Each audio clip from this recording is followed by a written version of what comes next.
السلام علیکم ورحمۃ اللہ وبرکاتہ۔ جاوید پبلشرز میں خوش آمدید۔ آج ہم پڑھیں گے کڈز اسلامیات برائے جماعت پنجم باب ششم ہدایت کے سرچشمے اور مشاہیر اسلام کا سبق نمبر 3، جس کا عنوان ہے حضرت علی المرتضیٰ کرم اللہ وجہ۔ آج ہم اس سبق کا دوسرا حصہ پڑھیں گے، جس کا آغاز ہم صفحہ نمبر 76 یعنی 76 سے آیت مباہلہ کے عنوان سے کریں گے۔ تو چلتے ہیں کتاب پر۔ آیت مباہلہ۔ آیت مباہلہ کا ذکر سورۃ آل عمران میں کیا گیا ہے۔ مباہلہ کا واقعہ 9 ہجری میں پیش آیا، جب نجران سے ایک مسیحی وفد مدینہ منورہ آیا تو حضور صلی اللہ علیہ وآلہ وسلم نے انہیں دعوت اسلام دی، مگر وہ بحث پر اتر آئے۔ اس پر اللہ تعالیٰ کی طرف سے وحی نازل ہوئی اور حضور صلی اللہ علیہ وآلہ وسلم نے انہیں مباہلہ کی دعوت دی۔ یاد رکھیے گا، مباہلہ کہتے ہیں کوئی دو لوگ یا ایک پوری جماعت، یعنی 2 جماعتیں دونوں ایک دوسرے کے مخالف ہوں، جب دونوں اپنے آپ کو حق پر ظاہر کر رہی ہوں تو دونوں سے یہ کہا جاتا ہے کہ اپنے آپ کو حق پر ظاہر کرنے کے لیے ایک دوسرے کے خلاف بد دعا کیجیے۔ یہ واقعہ بیٹوں بیٹیوں جتنے بھی بہت ساری جماعت کے ساتھ مل کر ہوتا ہے۔ اگر آپ حق پر ہیں تو یہ بد دعا کیجئے کہ میں حق پر ہوں، اگر میرے سامنے والا حق پر نہیں ہے تو اس کے اوپر لعنت ہو۔ اس طرح کی بد دعا کے الفاظ کہے جاتے ہیں۔ اس پورے واقعے کو آیت مباہلہ کہتے ہیں۔ تو اس آیت میں جو بھی ہم آگے پڑھیں گے مباہلے کا ذکر ہے، اس آیت کو بھی آیت مباہلہ کہتے ہیں۔ اس کا حکم اللہ پاک نے آپ صلی اللہ علیہ وسلم کو اس وقت دیا تھا جب یہ واقعہ پیش آیا جو ہم نے ابھی پڑھ لیا۔ قرآن مجید میں اس کا ذکر آیت مباہلہ میں کیا گیا ہے۔ تو ان سے کہنا کہ آؤ ہم اپنے بیٹوں کو بلائیں، تم اپنے بیٹوں کو بلاؤ، اور ہم اپنی بیویوں کو اور تم اپنی بیویوں کو، اور ہم خود بھی آئیں اور تم خود بھی آؤ۔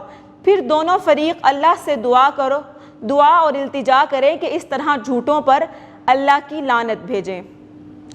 حضور اکرم صلی اللہ علیہ وآلہ وسلم اگلی صبح مباہلہ کے لیے اپنے اہل بیت رضی اللہ تعالیٰ عنہم کو لے کر میدان میں پہنچ گئے، کیونکہ اس آیت میں کہا گیا ہے اپنے گھر والوں کو، بیٹوں کو، بیویوں کو اور اپنے آپ کو خود کو لے کر آئیں۔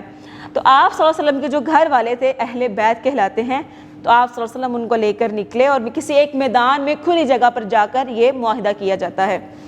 میدان میں پہنچنے والوں میں حضرت علی کرم اللہ وجہ بھی شامل تھے۔ مسیحی وفد موقع پر پہنچنے کی جرت نہ کر سکا، بلکہ صلح کی درخواست کی، جسے آن حضور صلی اللہ علیہ وآلہ وسلم نے قبول کر لیا۔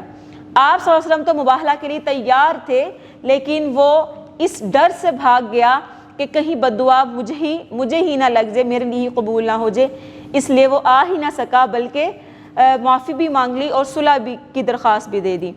آپ کرم اللہ وجہ کے بارے میں حضور صلی اللہ علیہ وآلہ وسلم کے ارشادات ملاحظہ کریں۔ نمبر 1، علی کرم اللہ وجہ مجھ سے ہیں اور میں علی کرم اللہ وجہ سے ہوں۔ نمبر 2، سب سے بہتر فیصلہ کرنے والے حضرت علی کرم اللہ وجہ ہیں۔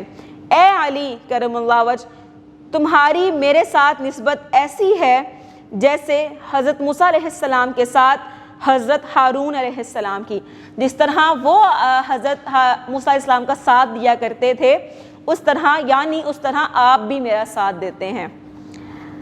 نمبر 4، مواخات مدینہ کے موقع پر حضور صلی اللہ علیہ وآلہ وسلم نے حضرت علی کرم اللہ وجہ کو دنیا اور آخرت میں اپنا بھائی قرار دیا۔ مزید جانیے، حضرت علی کرم اللہ وجہ کی مشہور تلوار کا نام ذوالفقار تھا۔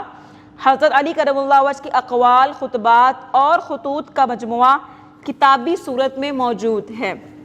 اب دینی، سیاسی اور سماجی خدمات۔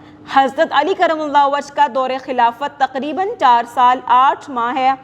اس دوران آپ کرم اللہ وجہ نے جو اہم اقدامات کیے وہ درج ذیل ہیں۔ نمبر 1، آپ کرم اللہ وجہ نے مدینہ منورہ میں امن قائم کیا۔ نمبر 2، پوری سلطنت میں متعدد چھوٹی اور بڑی چھاؤنیاں قائم کی، جبکہ دریائے فرات پر ایک پل تعمیر کروایا۔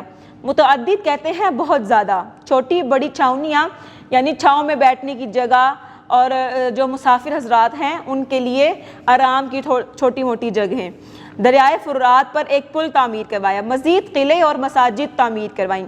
نمبر 3، آپ کرم اللہ وجہ کے دور میں نئی فتوحات ہوئیں اور سلطنت کی حدود زیادہ وسیع ہو گئیں۔ نمبر 4، آپ کرم اللہ وجہ نے بیت المال کے نظام کو زیادہ محفوظ اور مؤثر بنایا۔ شہادت: 19 رمضان المبارک سن 40 ہجری کو آپ کرم اللہ وجہ مسجد کوفہ میں نماز فجر ادا کر رہے تھے کہ ابن ملجم نامی ایک خارجی نے آپ کرم اللہ وجہ پر تلوار کا وار کر دیا۔ گہرے زخم کی وجہ سے 21 رمضان المبارک کو نماز صبح کے وقت آپ کرم اللہ وجہ کی شہادت ہو گئی، یعنی 2 دن صرف زخم رہے اور 2 دن کے بعد زخم کی تاب نہ لا سکے اور انتقال فرما گئے۔ حضرت حسن رضی اللہ تعالیٰ عنہ اور حضرت حسین رضی اللہ تعالیٰ عنہ نے آپ کرم اللہ وجہ کی تجہیز و تکفین کی۔ آپ کرم اللہ وجہ کی آخری آرامگاہ عراق کے شہر نجف اشرف میں ہے۔ حضرت علی کرم اللہ وجہ نے دین اسلام کے لیے بلند پایہ خدمات انجام دی۔ آپ کرم اللہ وجہ کی ساری زندگی ہمارے لیے ہدایت کا مینار ہے۔